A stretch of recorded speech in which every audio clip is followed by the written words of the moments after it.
Hi there, I'm David. And I'm Con, and we're back for another episode of Camera Peeps. As I always say, David, what are we talking about today? Okay, well, we're looking at lens control for the Fujinon MK series of lenses. Wow, that looks fairly new. Is this a new product? I believe it's quite new, and Videocraft here in Melbourne have kindly loaned us their demonstrator. And unfortunately, we've only got it for a few hours, so I haven't given it the full test, but I've had a bit of a look at it. And I'm quite positive about it. It looks like a really good product. So what does it actually do? Well, this particular one is designed just to line up with the holes already in the lens, and it's really just to give you control over the zoom. Right, now these are your MK series Fujinon lenses, which you've been using for a while and you love them, but you have missed certain things that you used to have in your old ENG lenses. What are the differences? Well, look, working with the cinema lens, you basically, in the handheld situation, look, your right hand is pretty much doing nothing except supporting the camera, and with one hand you have to quickly, iris, zoom, focus, and hit the record button. All with one hand. All with one hand, and if you come from a TV background, a broadcast lens, basically has three motors already in there, and the underside of this lens we don't get to see very often, but if I wanted to bring this into, say, a studio environment or an EFP environment, we can plug controls in to each of those motors, and lots of options for focus, iris, and zoom. Yep. So I missed these functions, and I would just say now that the popularity of the cinema cameras the last few years is now starting to catch up with people, and they realise, look, we do appreciate some of the features of an ENG camera, and that's pretty obvious what's happening. There is another company, Fujinon, who are famous for cinema motors. They're doing one of these as well, but we haven't got access to one of those, so this is just chatting about this one.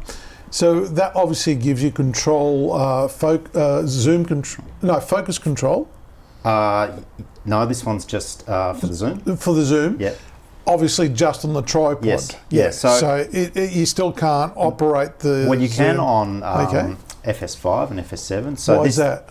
Because it has that hand grip with all the hand grip. Yeah. So because what's the interface on this? LANC or LAN-C, or whichever you describe it. So you just plug the LANC cable from the controller. And they give you some cables. Yeah. And so if you have FS5 or FS7, and I should point out on the Chrosziel website, their videos pretty much feature the FS5 or the FS7. So if you're an owner of one of those cameras, just check the Chrosziel videos, the demonstrators. This is more about getting it on to the F5.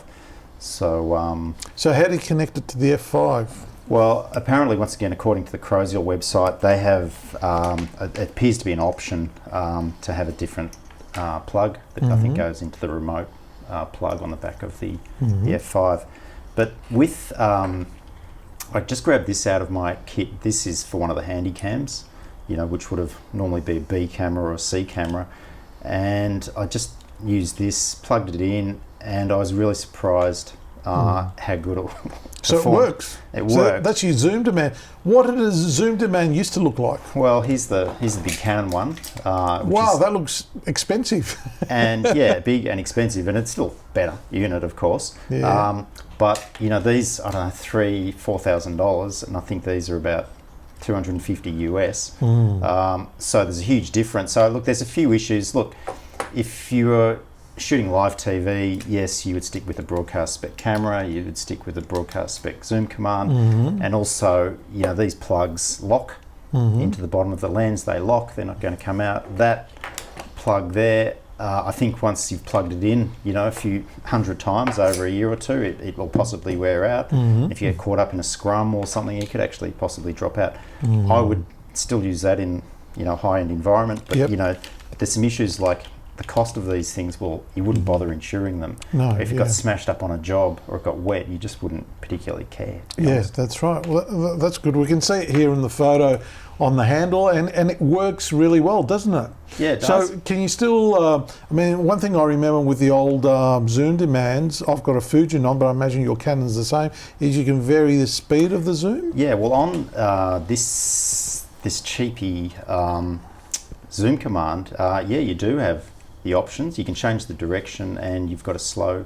So you've got a switch to go slow, medium, and fast. Yeah. The way it interacts with the rocker. Now, we've taken a couple of shots. We might roll those shots over us chatting. But I was surprised because I've usually had this connected to like a consumer camera and, you know, just optical zooms and things like that, and it's not quite right. But I was pretty impressed. I found that that it possibly didn't stop like dead stops like a broadcast lens, you know, but I'm splitting hairs there. It doesn't do a feathered stop, you mean? It's probably is more feathered over feathered. I'm splitting hairs, but I would still, it's still pretty impressive. And you know, just things like the electronics, it auto calibrates as soon as you put it on. Oh, that's good, because I know on some other motors you have to do, especially if you're using photographic lenses without hard stops, you have to manually set your parameters, don't you? Yeah, and look, the Red Rock Micro, this is the one off the Movi, or that I use for the Movi, and yes, you have to, if you're using a DSLR lens, you have to set an A and a B, or if you put it on this lens, it auto calibrates. I sense this is a very torquey motor, and in the auto calibration, I sort of feel, oh, is that sort of damaging, you know, the lens? Yeah, a bit? if it's too much, it could go boom, boom, And this, I wasn't wincing when I heard this fire up. I thought, no, that sort of looks all right. So I've obviously got the torque settings right to match this lens. And that's important with motors and lenses, Yeah. because you can do damage to the hard stops on some lenses if the torque's too high. Yeah, and I've been told. Yeah, and look, these lenses, as much as I love them, you know, they don't have the build quality of the Cabrios and the Cine Servos. They're a little plastic, but they're good, and I'm really surprised how smooth the zoom is, and that's just a size comparison with the. So that's your old ENG zoom demand. So there's a weight benefit as well. Huge. Carrying the tripod and the camera and that makes a big difference. So if you're shooting B-roll around the CBD, which is something that often happens, you know, if you can lighten up that camera rig. Yeah, the tripod, the camera on top of the tripod and everything, the backpack with the batteries and the spare lens. Yeah, and if you park the car further away, all those things. So look, I'm pretty impressed with it. I say it affects things like, as I say, the insurance. Like I just wouldn't bother insuring that. The size of it, I think the Hedon, I think, has a separate control box like your Red Rock, right? And there's absolutely nothing wrong with that. One thing I noticed with the Hedon one, they're giving you the option to have two motors. There's like an adapter that so you can have one motor for focus and one for the zoom. Okay. I would happily consider that, except I've got this guy, so I don't actually need it. But if you hadn't bought any motors at this point in time, possibly you know, the Hedon would be a good one. So we're sort of ripping through it now. One thing I did notice with the whole MK lens on the F5 on the shoulder mount, I mentioned before how we push the camera body as far back as possible. To evenly distribute the weight, which I love. But because that's important, having a camera that sits on your shoulder, you're not fighting pushing it up or down. Yeah, absolutely. But what I've found was that plugs in there, but in that shot's taken with the camera in the forward position. But what do you do if you move it back? Then it doesn't line up. Oh, and that's a shot showing how you're just holding it there. That's not actually sitting in. I didn't force it in, but it's basically gets in the way. Gets in the way. So look, I think for me, it will require. I'm not sure if it's possible. I think there's right angle limo. Oh, I'm pretty sure there are. Yeah. So look, for me, it would be a modification to get that working the way I want it. And you never know, Chrosziel might even come up with that modification themselves. They might. But look, as I say, if you come from a broadcast background and you're used to these precision instruments, you know, these are pretty high benchmarks, but I must admit I'm pretty impressed with the quality of it, to be honest. So slowly you're getting the things that you know, you used to have in your ENG world, and you coined a really good phrase before, which I love, and I want to repeat here so everyone else may hear it. You coined the phrase Cine ENG. And that's pretty much what's evolved the last 4 or 5 years, you know. And I mean, if you had your time again, I would, if I was an engineer, I would have said, well, let's just take an F800 or the P2 or whatever. Let's just take that body and form factor, like you do with the, like you do with the, you know, modifying a car. Let's take the engine out and put a bigger one in. It's almost what's happening, you know. We're basically ending up with one of these things, and everyone's trying to mimic the form factor of an ENG camera. Cameras took 20, 30 years to develop and get feedback from cameramen. I'd be good if you had this, and keep the switches where my muscle memory is, and blah, blah, and it works. They never changed it over that period of time. No, and I'll keep sort of tweaking this. But, you know, I found using this run and gun, you know, the weight is excellent.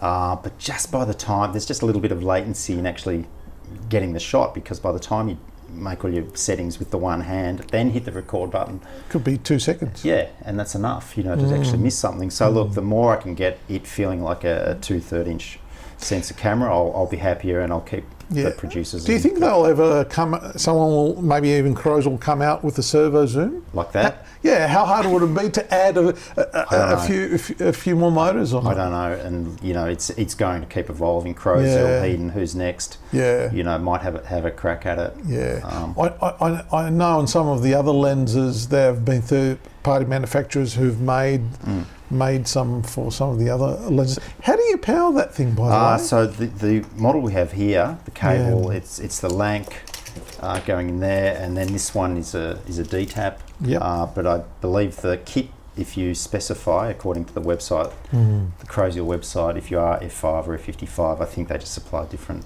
plugs. So it goes from that into the remote. Or the rosy one. I assume it's the remote, so because you can't get sort of full camera control in.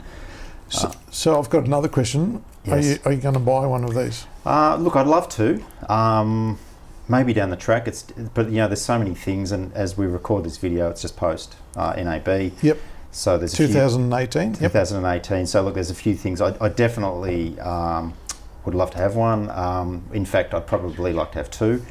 Why is that? To put one on each lens, so you don't have to unscrew it? I don't think it's practical, and I think you'll wear the threads out if you continually. And you'll drop a screw, and you don't want to be doing that on a job. It's definitely opens this lens up to more flexibility, which I really like. That's great. So I think we're sort of getting through it. The noise of the motors. What's it like? Is it a noisy motor? Certainly creeping, slow zooms, and once again we can run some footage. It's virtually inaudible. If you do a crash zoom, you can hear it. Oh yeah, the motor or the gears crunching? Probably the motor, I think. Okay, so look, we'll wait and see if the sound recorders start complaining. Sorry, they don't complain. They'll just bring it to our attention. And we'll see what happens there. What else was I going to say about it? Now, with Chrosziel products, I don't have a lot of them. What's that you got next to you there? The reason I don't have a lot of them is because you just don't buy them very often. Because they're sort How long you had that? What is that? Well, that's the matte box, my Chrosziel matte box from the SP Betacam days when we shot 4x3, and then we went widescreen, and I had to get the bigger one for the 4.5. The wider one, all that sort of stuff. Anyhow, so look, I pulled this one out of the cupboard to use with my FS5, which it works really well.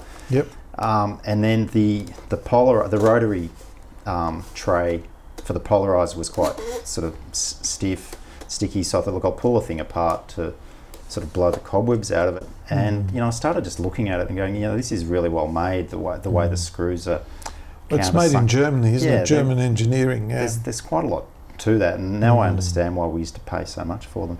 So because they weren't cheap, the products, but again, as we always say, always, you get what you pay for. Your zoom demand, you know, even though it's $3,000, you've had it for a lifetime. Same with, and these I think were $2,500 or $3,000 at the time, but you know, there's still quality, and on the you know, they've got the flag that goes with it, and I go, well, when I stepped up to the FS5 and the DSLRs, well, it meant I didn't actually have to buy another. So I guess you saying that means that if you buy this motor, you're guaranteed of quality. There's no issue of.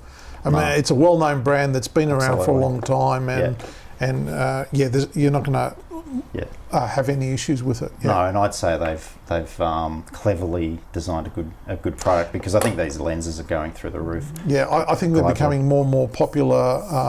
I'm getting the impression, and I think we're helping to spread that news, because you've been using it for a while now, and you're really enjoying it. Really happy with it. Yeah, look, it just changes your approach to the workday, especially if it is going to be a long handheld day. But it's changed things quite a lot. This site, I will consider it, just not at the moment. Yep. Awesome. So if that's all we want to say about that, we might close the episode, and I hope to see everyone on the next one.